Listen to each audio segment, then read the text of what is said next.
सदृश गोपिन प्रेम प्रकट कलयुग ही दिखायो। निरअंकुश अति निडर रसिक यश रस न गायो।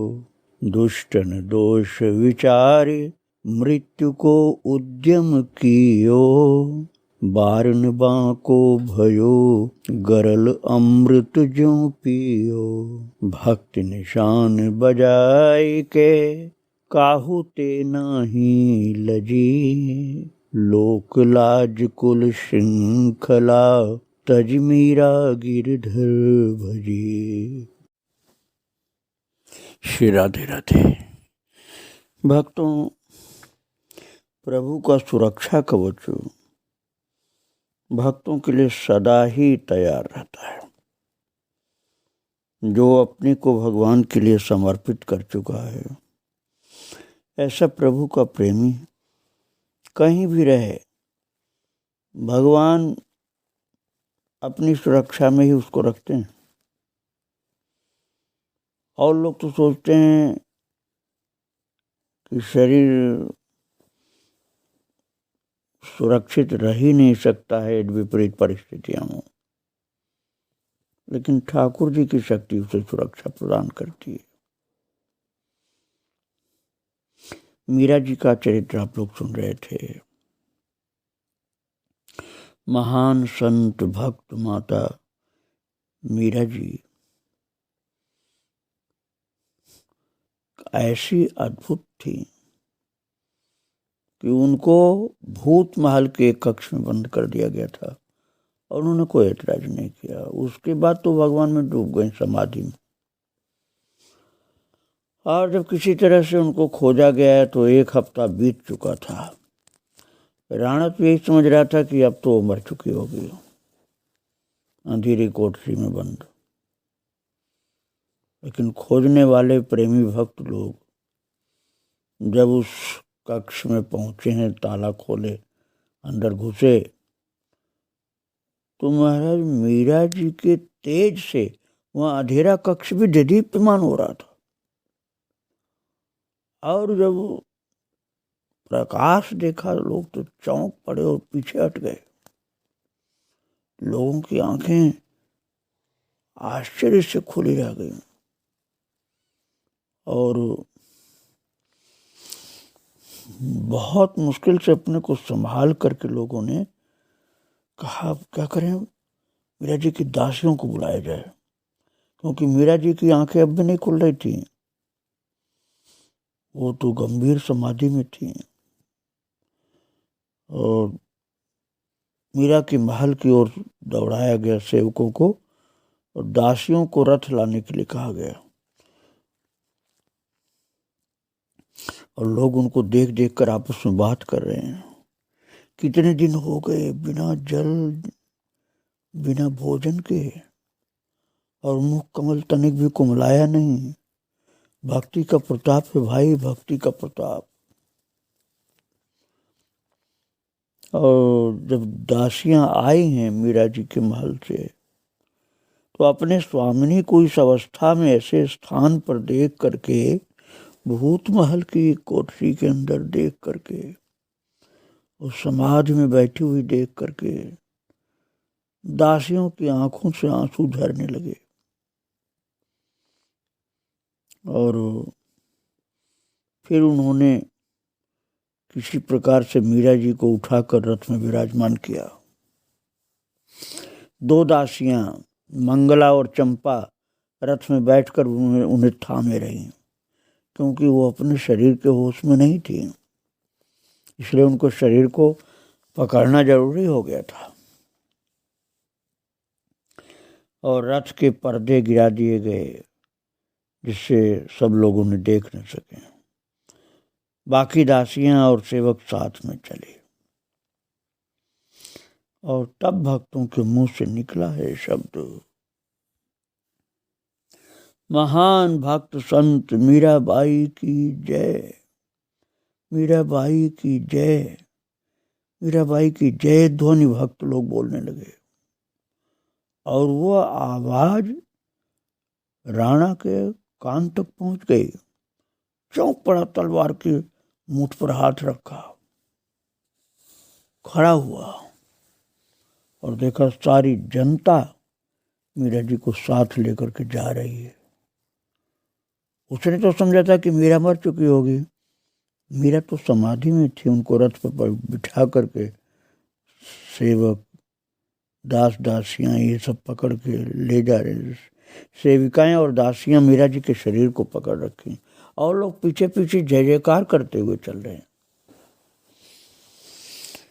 और वक्तों इसके बाद मीरा जी के शरीर को स्नान आदि कराया गया, कुछ लेप किया गया, कुछ खिलाया पिलाया गया। उनसे पूछा तो बोली कि मैं तो भगवान के साथ खेल रही थी, उनकी सेवा कर रही थी, खेल रही थी उनके साथ। सास जो थी उसने पूछा कि इतने दिन तुम बिना खाए पिए कैसे रह सकी?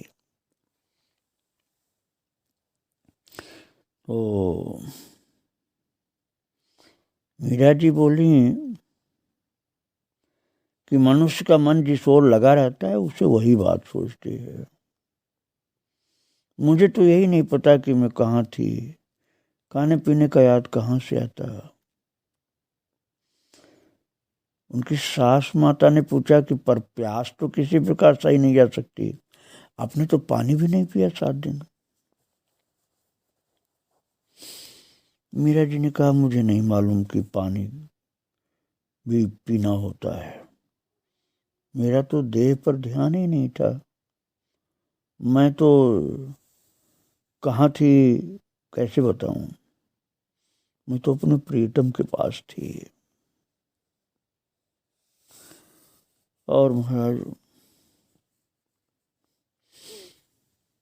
राजमाता ने कहा कि बेटा मीरा, मैं तो सोचती हूँ कि तुम पीहर चली जाओ, यहाँ राणा तेरे पीछे न जाने क्यों पड़ा है, कितना सताता है वो तुझको, किसी की बात नहीं सुनता, मेरी भी नहीं सुनता। मीरा हंसने लगी, बोली मुझे उनके ऊपर कोई नाराजगी नहीं है, मैं तो अपने ठाकुर जी के साथ मस्त हूँ और मेरे साथ क्या होता रहता है ये मैं ध्यान भी नहीं देती हूँ, और प्रभु संभालते हैं ना मुझको। तो राजमाता बोली इतना विश्वास, इतना धैर्य तुम में कहाँ से आया? मीरा जी ने कहा ये संतों की कृपा है, सत्संग ने ही मुझे सिखाया है कि प्रभु ही जीव के सबके निकट, सबसे ज्यादा निकट और घनिष्ठ आत्मीय है, वही सबसे बड़ी सत्ता है। तब भय अपने आप भाग गया। संतों की चरण रज में, उनकी वाणी में बहुत शक्ति है, बड़ी कृपा है माता, इसलिए आप परेशान मत होइए, मैं तो प्रभु की कृपा से सुरक्षित हूँ। राजमाता के नेत्रों में आंसू आ गए प्रेम के। बोली तभी तुम इतने दुख झेल कर भी सत्संग नहीं छोड़ती, लेकिन तुम्हारे ऊपर इतने कष्ट आते हैं, ये देख करके मुझको बहुत दुख होता है। मीरा जी बोले आप चिंता न करें हुकुम, बीती बातों को याद करके दुखी होने में क्या लाभ है, वे सब बात तो बीत गई हैं, अब लौट के तो आएंगी नहीं, इसलिए हमको तो भगवान की भक्ति में अपने को लगाना है, पुरानी बातों को क्या याद करना। मीरा ने सासू के आंसू पोंछ करके उन्हें खिला पिला करके ससम्मान विदा किया। वर्षा की झड़ी में रात को मीरा आंगन में भीग रही हैं। दासियों ने बहुत प्रयास किया कि वो महल में पधारें, किंतु भाव तरंगों पर बहती हुई वो प्रलाप करती हैं। सखी, मैं अपनी सखियों से संदेश पाकर श्याम को ढूंढते हुए वन की ओर निकल गई। अब देखो भक्तों का ध्यान का राज्य एक अलग ही होता है। इंद्रियों में मन सर्वाधिक शक्तिशाली इंद्रिय है और वो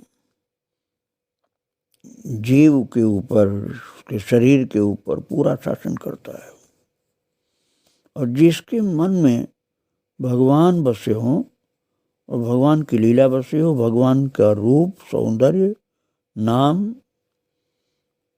उसको मन ही आनंदित रखता है भगवान की कृपा के सहारे।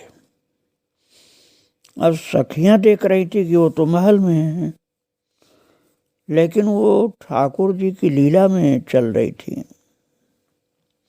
वो कह रही कि श्याम को ढूंढते हुए वन की ओर निकल गई थी मैं। वहां मैंने देखा कि एक हाथ में बंसी और दूसरे हाथ में सघन तमाल की शाखा थामे हुए श्याम सुंदर खड़े हैं।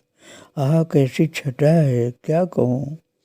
ऊपर गगन में श्याम मेघ उमड़ रहे थे, उनमें रह रह कर के दामनी दमक आती थी।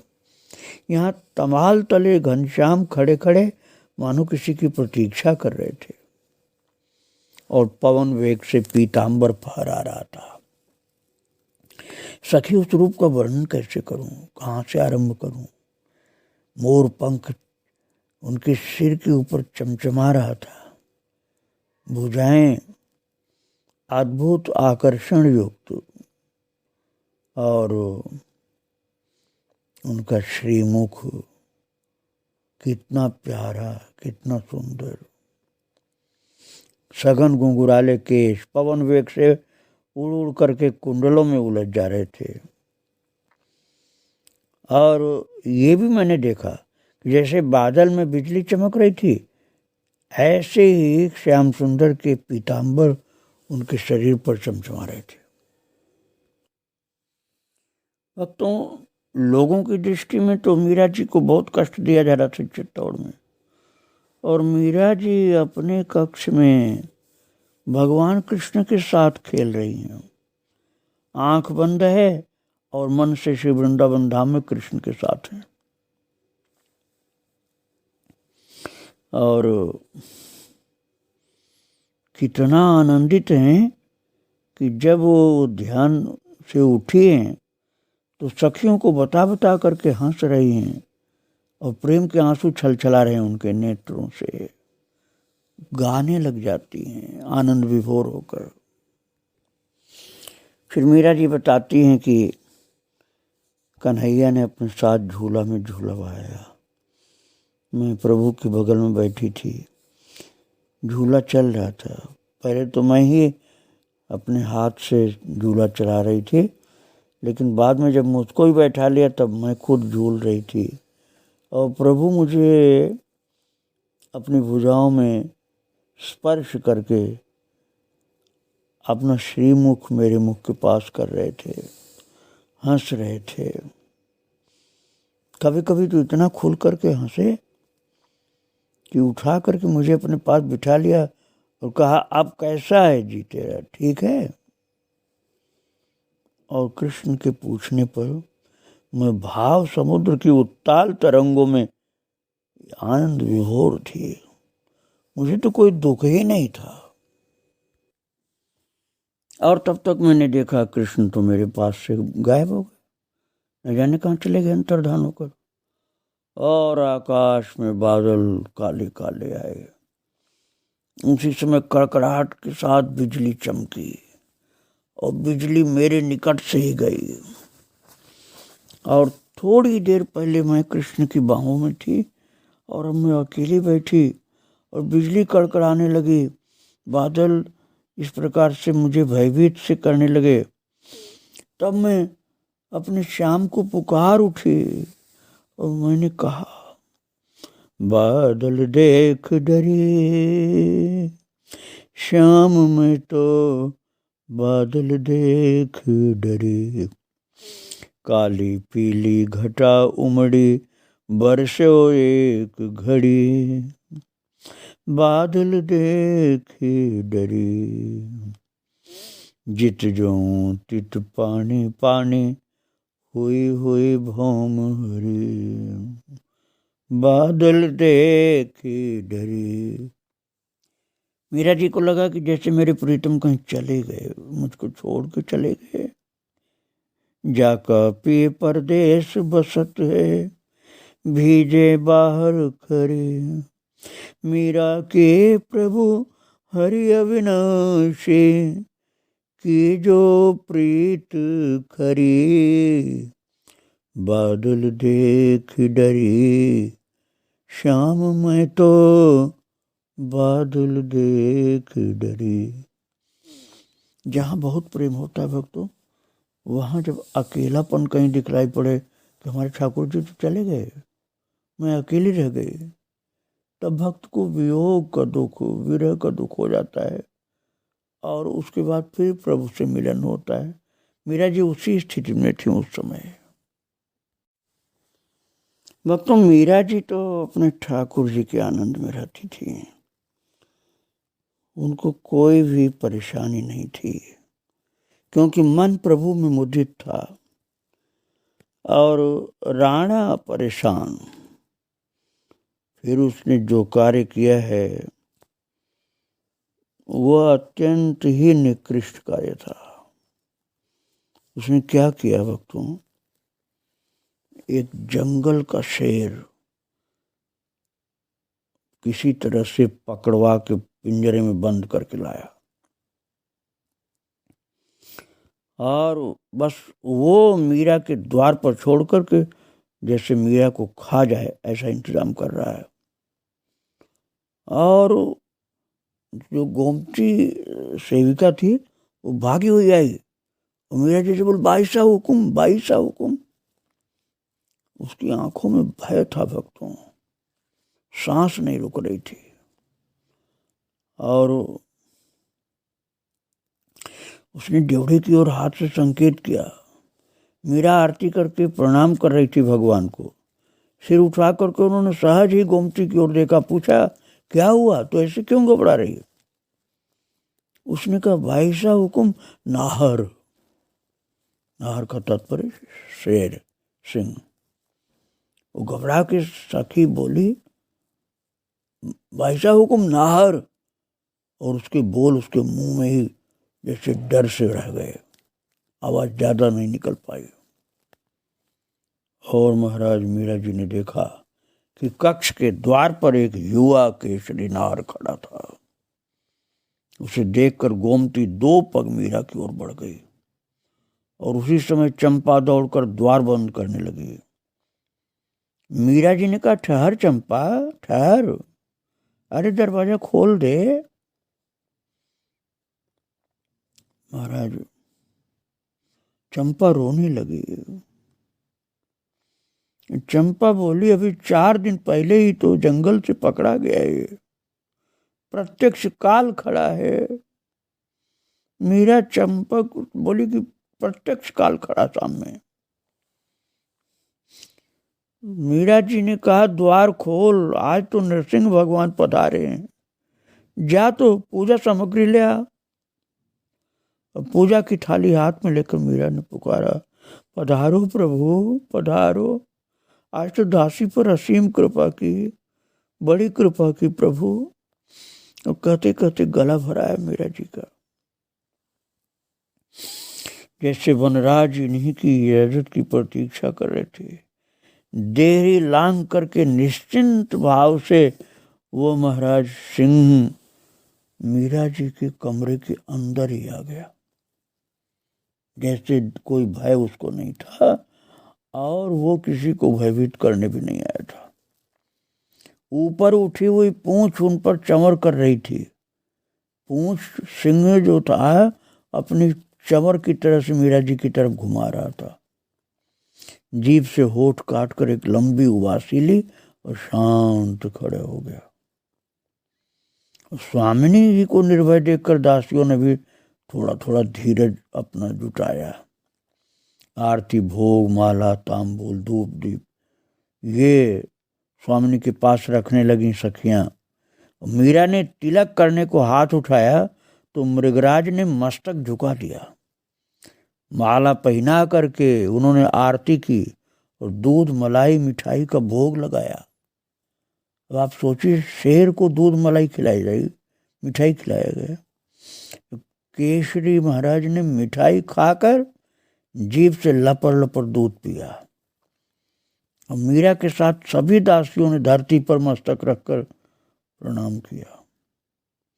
और मन ही मन कहा कि हमारी स्वामिनी का बाल भी बांका मत होने देना प्रभु। और सिर झुका करके नाहर ने मीरा का सिर सूंघा। जैसे कोई बहुत बड़ा बुजुर्ग आशीर्वाद देता है, ऐसे ही नरसिंह भगवान ही जैसे आशीर्वाद देने आए थे। मीरा जी के सिर को सूंघा उन्होंने और फिर पलट करके चल पड़ा पीछे की ओर। और देहरी के पास खड़े होकर के उसने सिर घुमाकर मीरा की ओर एक बार देखा। मीरा ने हाथ जोड़ करके सिर झुकाया और फिर उसी समय पहरे वाला भागता हुआ आया, क्योंकि उसको पहले से पता नहीं था। तो अचानक देखा उसने तो चिल्ला रहा था और तभी ड्योढ़ी पर नाहर के दहाड़ने की आवाज आई। और भैरू जो था सेवक को तो जो कहने आया था वो सब बात भूल गया, भागा जोर से। और ड्योढ़ी के बाहर इधर उधर छिपे हुए वो लोग थे जो पिंजरा लाने वाले थे। पिंजरे के अंदर शेर लाए थे वो लोग, और फिर छिपे थे कि वो भी शेर तो मीरा जी को खा जाएगा। लेकिन हुआ क्या भक्तों, अब ये देखो, एक बार जोर की दहाड़ मारी शेर ने और छलांग भरी और वन की ओर दौड़ चला। और महाराज आगे क्या घटना घटती है, जाते जाते और जो यहाँ द्वारपाल था ना, वो तो आके क्षमा मांग रहा था मीरा जी से कि मुझसे गलती हुई। बोली मीरा जी बोली तुम्हारी कोई गलती नहीं, ये सब ठाकुर जी की लीला है, नरसिंह भगवान आए थे। और महाराज जाते जाते शेर ने निशाना बनाया उन दुष्टों को जो उसको ले आए थे मीरा जी के पास। 10 दासियां सखियां सब रो रही थी, कह रही थी मीरा जी आप चित्तौड़ से मेड़ता के लिए पत्र लिख दो, दाता हुक्म अर्थात वीरम देव जी को, बड़े पिताजी को। यहाँ चित्तौड़ में हमारा क्या गड़ा है, हम यहाँ क्यों रहें, यहाँ रात दिन हमको सताया जाता है, हम लोग चलें वहीं मेड़ता रहें तो ठीक रहेगा। मीरा जी हंस पड़ी। उन्होंने कहा अच्छा ला दे पागल, तू इतनी घबराई हो, मैं पत्र लिख देती हूँ, बड़े पिताजी को पत्र लिख देती हूँ और फिर हम लोग मेड़ता चलेंगे। यदि तुम्हारा यही मन है तो चलेंगे मेड़ता। और महाराज मीरा जी को उस नाहर ने तो स्पर्श नहीं किया था, सिर सूंघ करके जैसे आशीर्वाद दिया था। विक्रमादित्य के पास अर्थात राणा विक्रम के पास खबर पहुंचाई गई कि उसने मीरा जी को तो कुछ नहीं कहा है, उन्होंने तो पूजा की, भोग लगाया, आरती प्रणाम किया, और वो पाले हुए कुत्ते की भांति खड़ा रहा, पूंछ हिलाता रहा। फिर विक्रम ने कहा फिर आगे क्या हुआ है बता जल्दी।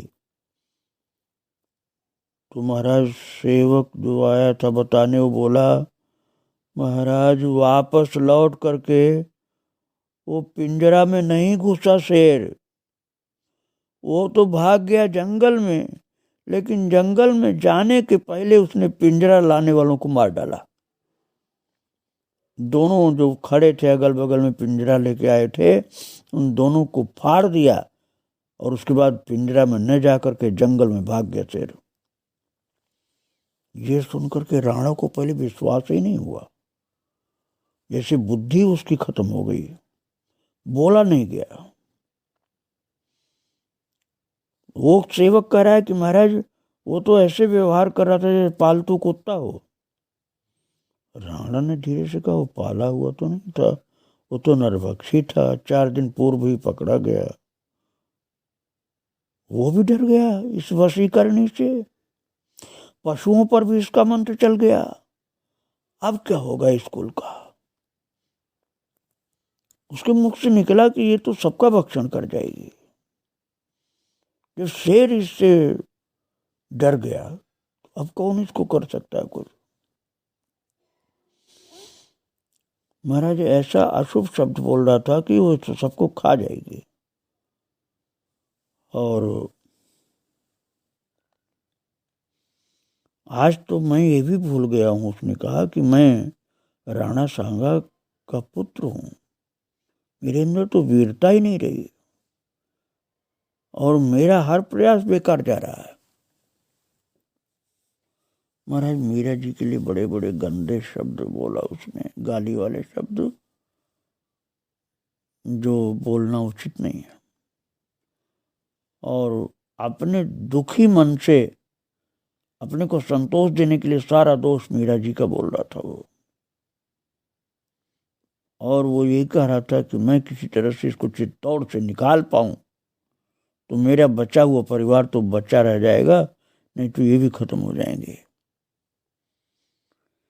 अब ये उल्टी सोच है भक्तों।